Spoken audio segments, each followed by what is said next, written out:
მოგესალმებით, ჩემი დღევანდელი გამოსვლა მინდა დავიწყო მადლობა ჩვენს გმირ სამხედროებს, მაშველებს, ექიმებს, მუნიციპალიტეტის თანამშრომლებს და ყველას, ვინც დიდთოვლობის დროს მოსახლეობის გვერდით დადგა.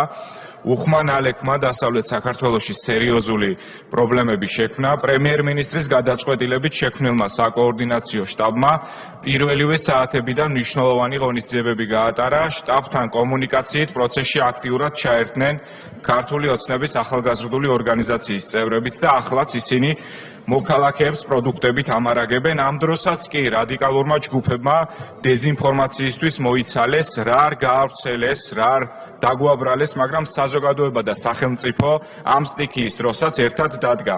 რაც შეეხება მიმდინარე მოვლენებს გეოპოლიტიკური რყევების ფონზე, საქართველო აგრძელებს მშვიდობიან განვითარებას.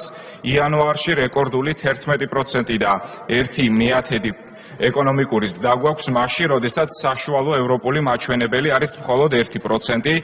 რუსეთისთვის სანქციები რომ დაგვეწესებინა, მოხალისეები გაგვეგზავნა და მეორე ფრონტი გაგვეხსნა, საქართველო ჩამოიქცეოდა 6 მილიარდიანი უპრეცედენტო ინვესტიციის ნაცვლად ჩვენი ისტორიული ქალაქების აღდგენაზე და გვჭირდებოდა სახსრები. დღეს გვაქვს მშვიდობა და ეს ბატონი ბიძინა ივანიშვილის, წინა და ამ მოწვევის პარლამენტარების სამთავრობო გუნდის და ჩვენი თითოეული მხარდამჭერის დამსახურებაა 1,100,000 ადამიანის, ვინც კიდევ ერთხელ გამოგვიცხადა დობა 26 ოქტომბერს. სწორედ მათ ნებას ვემსახურებით დღეს ჩვენ.